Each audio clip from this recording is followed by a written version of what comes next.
history references. And you don't just go, noted, anyways. More than like some people do.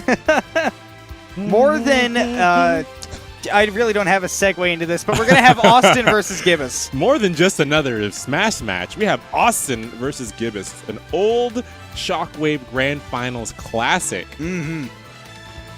Yeah. Go ahead.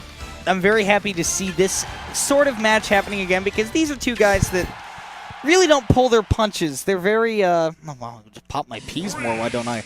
But these two guys really enjoy just going in. They don't really enjoy hanging back. And I think the difference here is that Gibus is, well, Awestin is a little bit more careful in his aggression. Gibus is more of a, I'm feeling it and I'm going to go for it kind of guy. He's definitely a Shulk mentality type of player. If he's really feeling it, he's going to go for it. But like you said, there's going to be no holding back in this match. A lot of aggression, a lot of really interesting combos, and a lot of mind games. These guys have played together a lot. I've played against each other a lot. So we're going to see a lot of, next level adaptation. Speaking of next level adaptation, I've had a thought.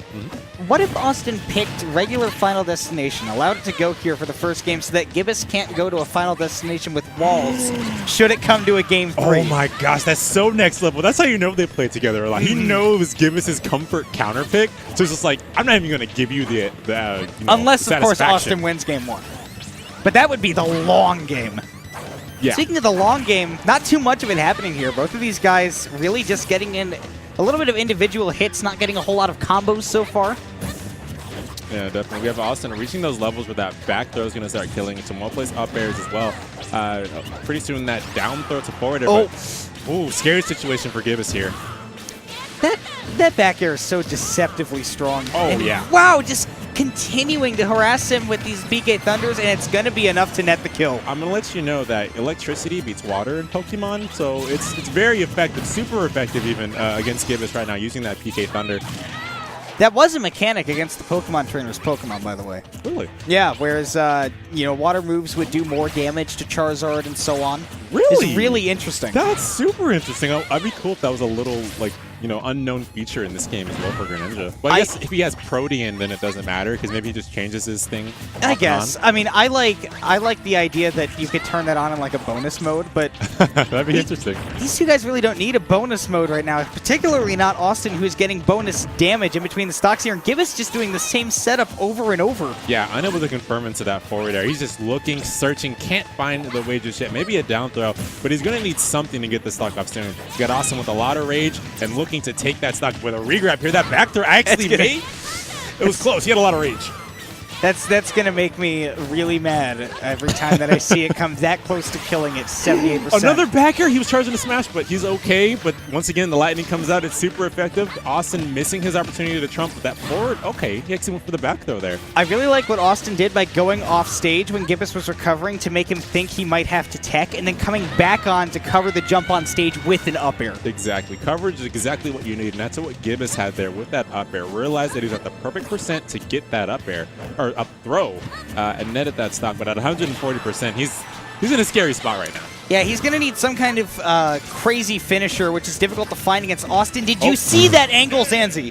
I don't care that he got the back throw. Did you see that angle on the upbeat? Oh my gosh, yeah. I mean, he practices. You gotta be, especially if you play characters that have, up specials like that, like the Hydro Pump, like Pikachu's Quick Attack. You gotta be able to, find those perfect angles that'll keep you safe, perilous situations. So, kudos to Gibus for, having his tech on point, but Awestin there taking the game.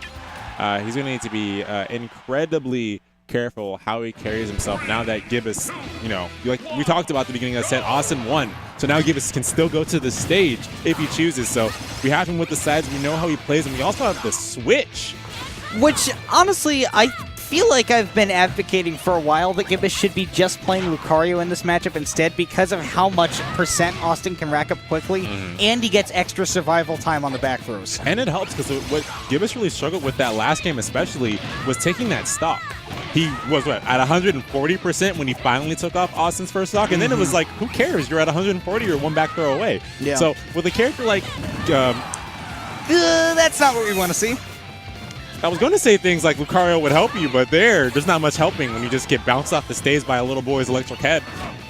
So what would be interesting is if Gibus could counter that and then use his double team to go straight up to not only recover, but also hit him. But Awestin, big combo, 60% already. He wasn't able, maybe he just took all that damage so he'd have rage. That's what I'm going to say he was doing, because that makes sense. Force Palm, though, is going to get that first stock, 62% only on a second stock. And for Lucario, this is a pretty good spot still. He had that opportunity earlier, but now that he's back up at these high percents so quickly, you know, this is where Lucario thrives. This wouldn't be the first time where we've seen a Lucario make a crazy comeback, won't kill because Lucario is chunky. Ooh, he's a fat boy. He's been eating those Wheaties, but did not cancel that ending lag. So he's going to take a bit more percent, but he's still in a good spot. He's about 2 back airs away from getting that stock. Maybe even if he just gets a Force Palm, racks up maybe 15% and then up smashes? We'll see, but another back throw that close, and that he was just also DI'd. poor DI. Yeah, I think he knew he was going to die, so we just DI'd straight into the blast zone there. He knew he was dead. Sort of like the melee side B into the Dreamland blast zone. Yeah, when you can't recover, don't just, you know, waste the rest of your time. Get back to that next stock, or, you know, get into that next set you'll be playing. Yep. Now that Gibus has been knocked down into the loser's bracket. But Austin's going to be moving on once again, taking it over Gibus. I'm pretty sure that their set count is well in his favor at this point. Yeah, Gibus has been talking about how Awestin has been one of his demons. Yeah, definitely.